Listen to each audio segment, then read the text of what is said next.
All right, welcome everybody. We are delighted to be here today with Sandra Peoples. I'm Beth Golick from Key Ministry, and Catherine Boyle from Key Ministry, who's our Director of Mental Health Ministry, is joining us. But we are so happy to have Sandra Peoples here today. Many of you I know are familiar with Sandra, so I'm going to just get right into it. Sandra, tell us a little bit about what your house looks like these days. Well, very similar to what everybody's house looks like. We live south of Houston in a suburb, and so we had spring break, and then we started our social isolation. So I feel like we're like in week 4 here, even though I think week 3 is more official. So the boys, I have a 14-year-old typical kiddo and a 12-year-old with level 3 autism. And my husband's a pastor, and so the boys and I have been home. And just like most churches, we've switched from in-person church to online church.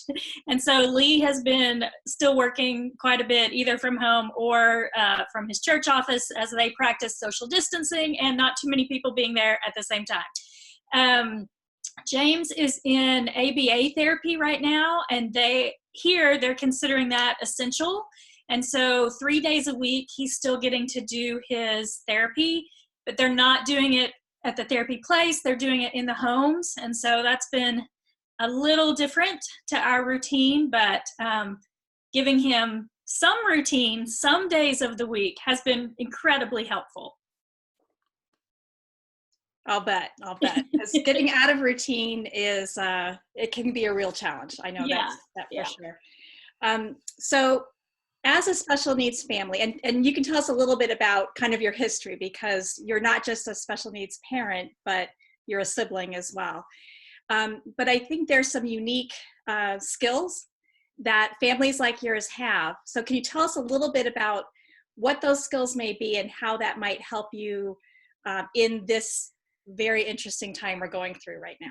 Yeah, sure. One of the things that I thought of is that life isn't really that different, right? Like we don't go very many places. So socially isolating is pretty normal for us. Also, one thing that I think we're really good at is living with ambiguity. We don't know, especially in the years right after your child gets a diagnosis, you don't know so many things.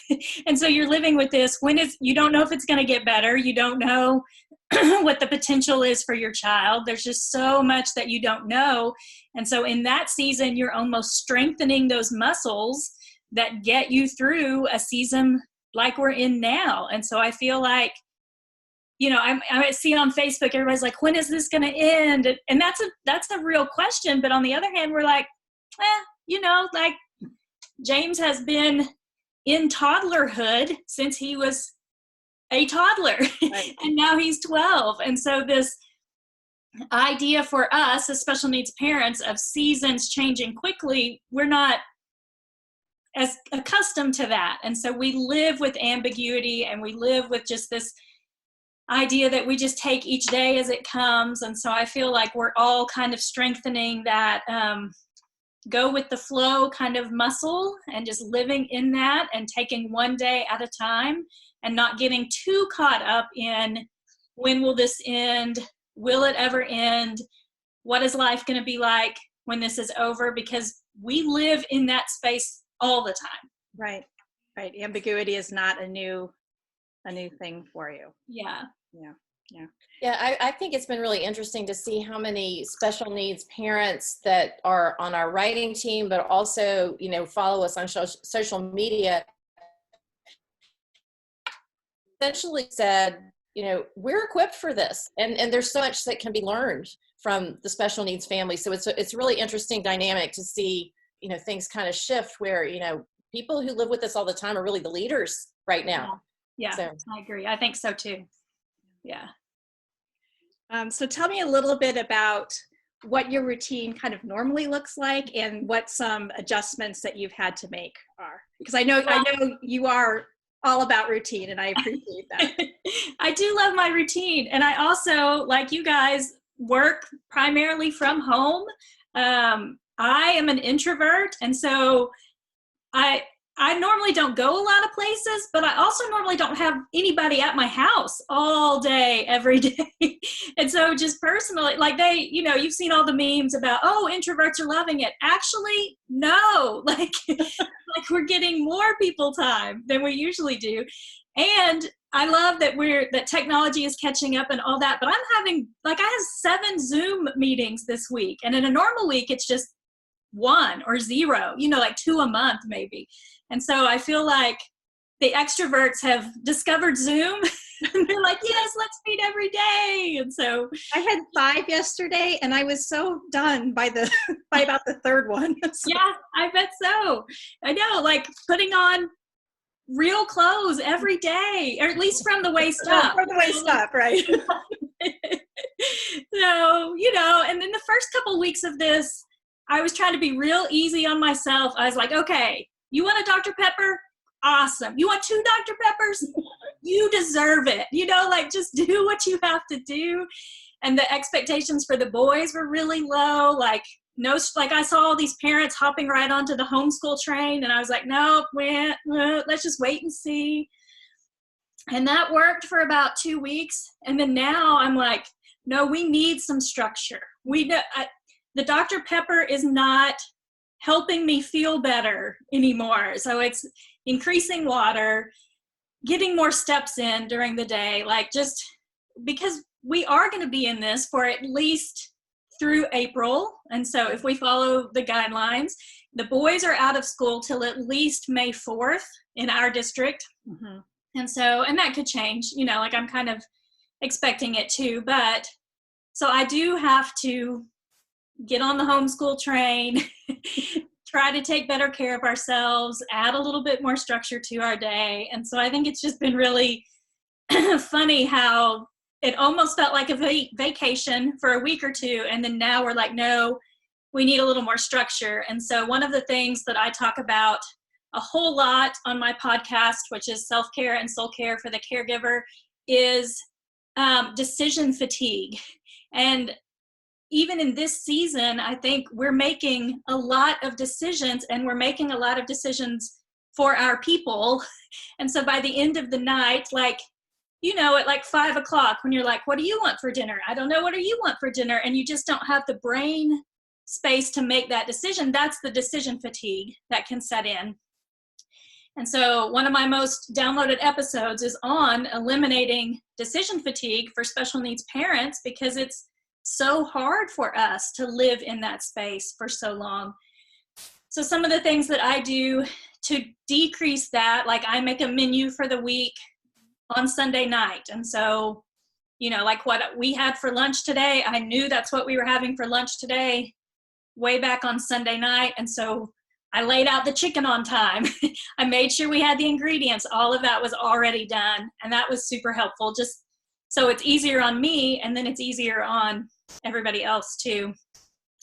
So Could I ask you a question about that? So I'm a huge fan of your decision fatigue podcast. It was one episode of your podcast.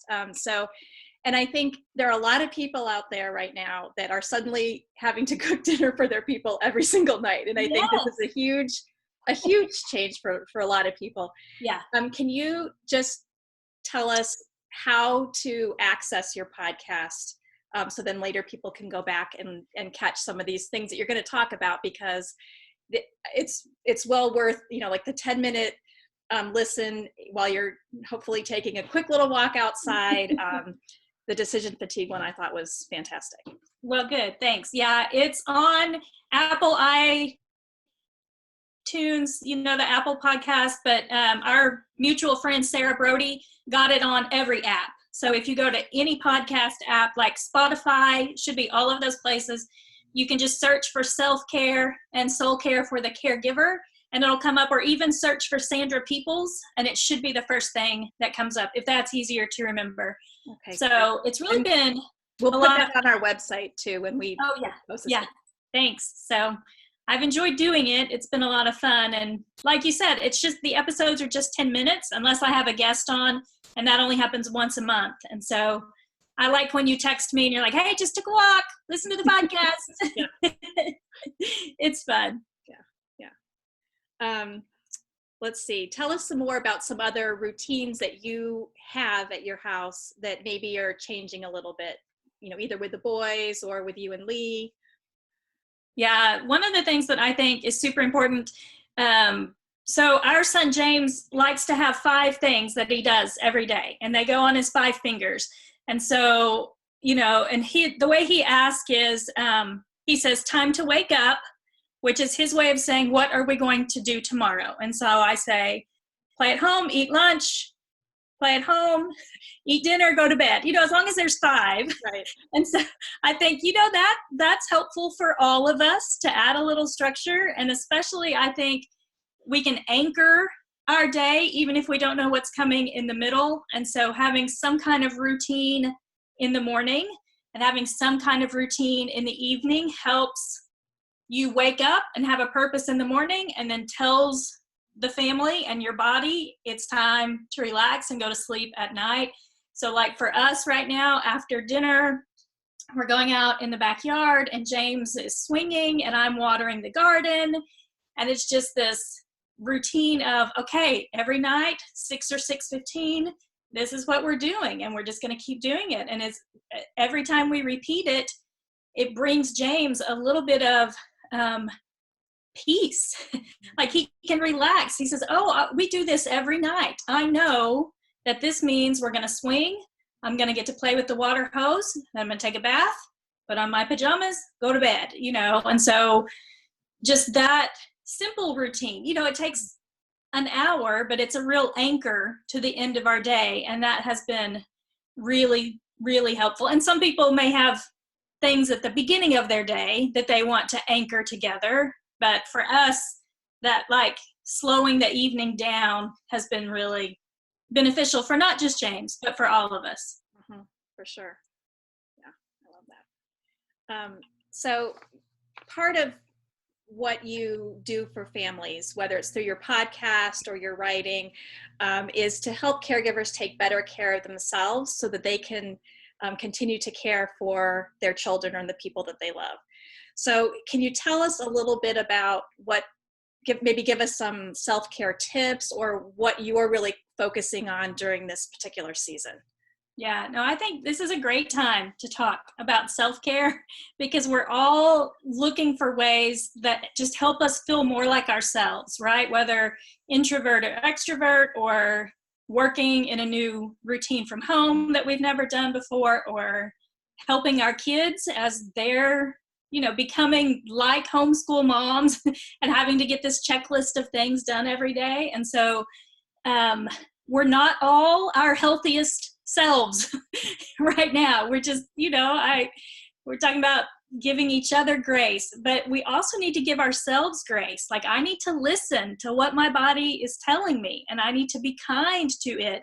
This is not the time to step on the scale every day. If that's a trigger for you, this may not be the season to do that. For a short time, first 2 weeks, I was like, no, drinking a Dr. Pepper is good self-care because I felt like I needed it. And now I'm like, no, water is good self-care. Right, exactly. And so you have to be aware of like even just this short season that you're in and what feels the kindest to yourself. And so one of the things that I have started thinking about as I shift to this idea of ambiguity, not knowing how long this is going to last, is what would my future self want me to be doing right now?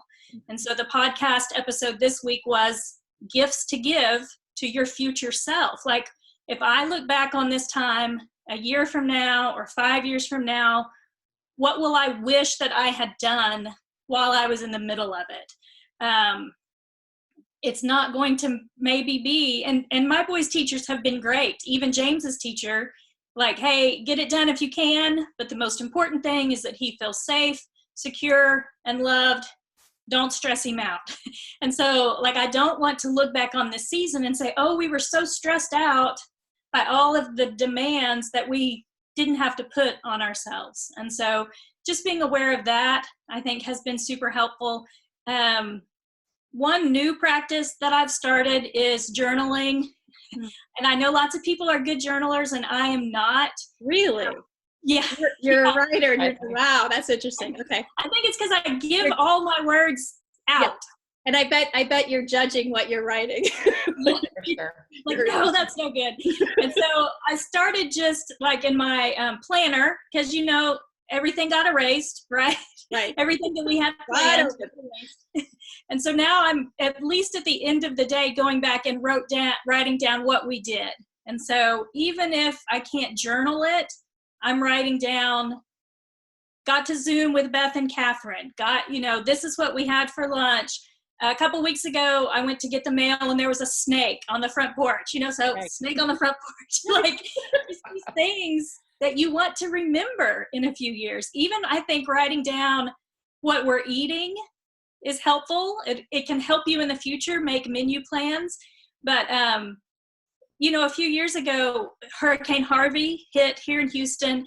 We were in our houses for a long time. Grocery trucks couldn't get to us for a while. And so even though we never ran out of food, we ate some pretty interesting combinations. And I kind of think, I wish I could remember. I wish I had written down what we ate and how we managed during that time. And so I think, I'm not going to the grocery store now as often. And yeah, I heard the other day that I think that's so great, Sandra, because I heard the other day somebody say it's like we're living in the TV show Chopped, where you have like these weird random things that you have to put together into a meal. Pork and beans and a Twinkie. And yeah, I know. It's such a weird time, and it's so like, but you don't know what you're creating. That future you may say, that wasn't a bad combo. I may need to, start putting. Yeah, somebody had to cook bacon for the first time, right? Yeah. That's true. Thank goodness. So when you mentioned the planner, and this is kind of tangential, but so I saw a friend on Facebook posted that instead of just deleting all of the, she does it digitally. So instead of deleting all of her everything, because we've all, dozens and dozens of things have been canceled, she's actually just edited each entry just to say canceled. So that she'll be able to look back and see all the things that, she would have been doing. I just thought that was kind of interesting.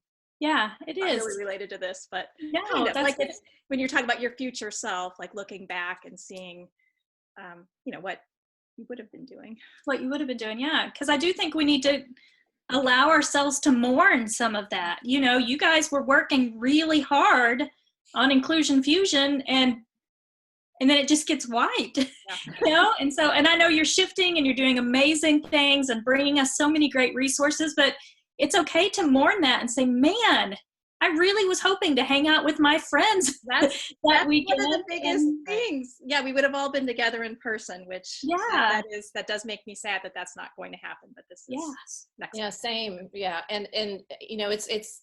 I'm glad that you brought that up, Sandra, because yesterday we had this great conversation with Brad Hafes, and if you didn't have a chance to see it, it would be a good thing to go back and watch. But mental health is. We have specifically really started honing in on mental health and the whole self-care thing, eliminating those stressors, like you said, because that's going to be the hardest part for people to deal with is fending off depression, fending off anxiety. So many people are already anxious just because of all the unexpected things that have come about. And so we're just really hoping that pastors will be pressing in to really, try to meet people where they are. And that was something that Brad really talked about yesterday too, is that it's okay to talk about having grief in this season, that we don't have Inclusion Fusion after all. Yeah. We're doing some other things, but it's okay to kind of grieve that could have been. So I'm really glad you brought that up. Yeah. And I think, we need to focus on marriages and healthy patterns in our marriage. Like anything that's been hard is getting harder right now, right? It's all magnified. So even for me, I now have a therapist and I've made an appointment with her tomorrow because some things are coming to light that either because we've been so busy, we've been able to ignore them, or because our time with other people is intensified, for me, especially as a stay-at-home mom, and so there's a lot of self-work that we can do. And so having resources like the Talk with Brad yesterday and equipping pastors, I've seen a lot on Twitter, we've got to equip our pastors to handle the grief that's going to come, because most of us may know somebody who passed away or suffered from this. And so there's going to be a big influx of grief as well, and continued isolation and all of these kind of things. And so listening to ourselves and what our minds and our bodies are telling us, and hushing all the distractions that have kept us from listening, I think is really a gift in this season. If we're trying to think of what is God doing in my life right now, he's showing a lot of grace and a lot of kindness to bring these things to the surface so that we can apply the gospel and heal from some of these things. And so hopefully it's a time of healing and restoration and strengthening our families and ourselves, and as we build that resilience and take on whatever comes next. Absolutely. Well said. So even when we're trying really hard to do all the things that you just said, and sometimes we just have a bad day or a bad moment, and I would love if you would talk a little bit about the whole reset idea. And again, this was from one of your podcasts, and I got to listen to it at a time when I really needed a reset. So can you share a little bit about that with us? Yeah, no, I think that's great. And I didn't have this in the podcast, but you guys will understand this. When James we can say, James, are you happy or are you grumpy? And he'll say, grumpy. He's 12 and his voice is low, especially in the mornings. And so when he is grumpy, we have a checklist of things. Okay, is he tired? Is he hungry? Is he in pain? These are the checklists that we go through. And then we think, okay, he just needs a snack. Let's just give him a snack. And so I've kind of come up with a checklist for myself. Man, I'm feeling really off. Am I hungry? Am I tired? Is there a reason that is there something, did I not sleep well? Did I not eat well? Those kind of things. And so I think, once I realize, there's a reason for this grumpiness, then I can take steps to alleviate that and to feel better. And so when I'm having a bad day or a bad moment, even just a bad moment in the day, there's some things that I like to do. One of those is just listen to a song. Especially, I've seen lots of people sharing their favorite praise and worship songs right now. That is really speaking to people. And so you can just stop. I like to use the doxology. And I don't go to a church that plays it every Sunday. And so it's new and fresh to me every time I listen to it. And it's only the version I listen to is only a minute and a half long. And so I can just kind of stop and pause and close my eyes and just breathe through it, and kind of resets that bad the bad feelings that I'm having, whether that's feeling discouraged or overwhelmed, anxiety, depression, anger, resentment, any of those things can be reset. I like to take a walk, especially when I can get outside. Here in Houston, I know it's a little bit colder up north, but we're having pretty weather right now. And so this is the time of year we would be outside the most before it hits 100 and 105 when all of this is lifted this summer, we won't want to go outside because of our sweltering heat season. And so even last night, while James was swinging, I was just doing laps around the backyard, just thinking it feels good to move my body, and it feels good to be out in the sunshine and get some fresh air today, so I don't feel like the walls are closing in on me. I think that getting some kind of social interaction can reset a bad day. I always say, man, I wish a friend would check on me. Why isn't anybody checking on me? And then I think, well, I could be the first, right? I could be the friend who goes first. So I try to be the kind of friend that I wish I had. And so I actually made 4 lists of groups that I want to check on. I want to check on, the first week it was pastors' wives, because our husbands were working so hard and everything was so up in the air. And then of course I serve our church as the special needs ministry director. And so I checked on my special needs families. Then I checked on the ladies who were in a recent Bible study with me. And then next week it's all of the volunteers in my ministry, because a lot of them aren't in Sunday school classes or small groups. Like what they do at the church is serve in our ministry. And so I need to make sure they're feeling connected to some kind of community. And so, and you know, for other people, it could be, well, our church has a lot of widows and I want to check on them, or I have single friends that I need to be checking on. But every time you kind of take the focus off yourself and think, who else could I encourage? It helps reset that bad day. That's excellent. That's really good. Sorry, my family just all came upstairs. Remind them that I'm on a thing right now. It's work from home problems. A lot of people can relate these days. Yeah, for sure. All right. So is there anything else that, I don't know if there's anything going on in the chat, Catherine, that there's not. We do have some people who are watching and have been, sending little hearts and thumbs up, but so far, no comments. I did get the information about your podcast posted in the chat, though, so they can be looking that up. Great. That's super helpful. Yeah, next week's episode is an interview with my friend Kim from the Loma podcast. Oh, yes. And we're talking about the challenges of being an introvert and an extrovert in this season. Even just as caregivers, there's challenges for each one.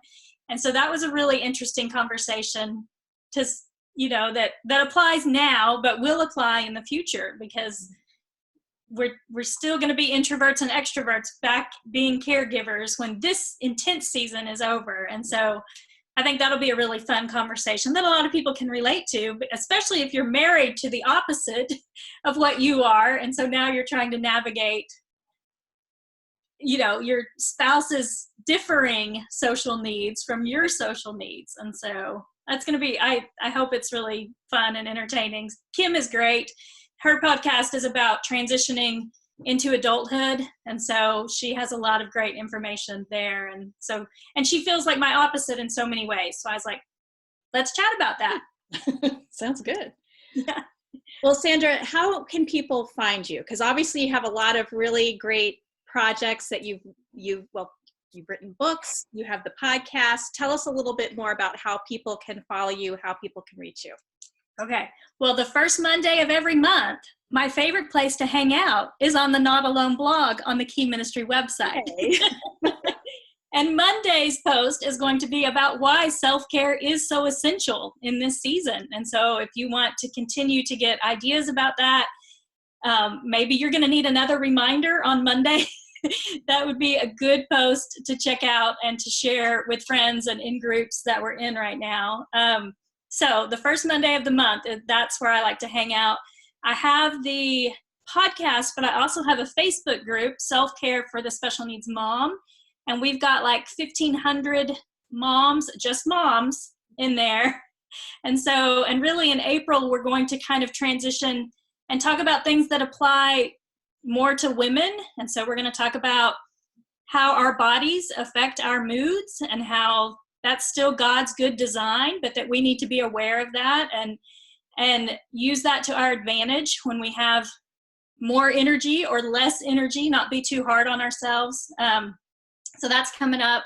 Those are kind of the focuses for April. It was going to be hospitality and friendship. No, not these days. No. So I should punt that and do that at another time. Yeah. And then I have sandrapeoples.com. It's where you can find most of the stuff. As you mentioned at the beginning, I'm a special needs sibling too. And I, in just a few days, am finishing up an email series that were 14 days of prayers for special needs siblings. So the typical kids, because we're in a season right now where David is getting way less attention than James, because even though they're both home, David doesn't need me as much as James. And so I thought, I need to focus this time on praying for David and set aside more time for him so he feels connected. So I'm finishing that up in the next few days, and I'll have a post next week that'll have links to all of the prayers so that somebody else could start it at any time, even though the series live is over. Okay. And then Unexpected Blessings. Yep, I see it right there. Okay. It's only $2.99 on christianbook.com right now. Wow, bargain. I know, like that's cheaper than I can buy copies. So I'm like, how many can I order so that I have them on hand? A friend of mine from here in Houston, who's a special needs ministry director, told me about it because she ordered 50 for her church. Wow. And so she had like one of those alerts when she could find the lowest price, and so it came up, and so I was really thankful that she told me so that I could share it with people who may have not gotten a copy yet, and they'll be able to read it. This is a good time. It kind of walks parents through the 5 phases of special needs parenting, and so you start out having to understand that even though it feels like plan B, that God still has a purpose, and then by phase 5, you're living that purpose out. And so it walks parents through the steps that they need to take to get to living out their purpose. And so now is a great time to kind of think about that for you and your family and your purpose going forward. Sure. And, people can stay home and read a book. Yeah. Read your book. Yeah. I'm reading like a book a day. So it's what it feels like, because that's my number one self-care is reading. The hard part about that is staying up until 1 or 2 reading and then not feeling very part of the self-care. Part of the self-care. You need to look at that. Yeah. That's right. Well, this has really been a pleasure. This kind of reset my day, I have to say. So thank you. Yay. So we will have this interview on our website, so keyministry.org, and we'll have links to Sandra's website and some of the things that she mentioned. And just thank you. This was great, and I'm glad that so many families have the opportunity to hear what you have to say and to see how this time this is really an opportunity for other people to learn from special needs families as well about how to be resilient. So thank you. That's great. Thanks for giving me the opportunity to get to chat with y'all and to share it on the Facebook page. I really appreciate that. All right. Well, take care. And all right. See you soon.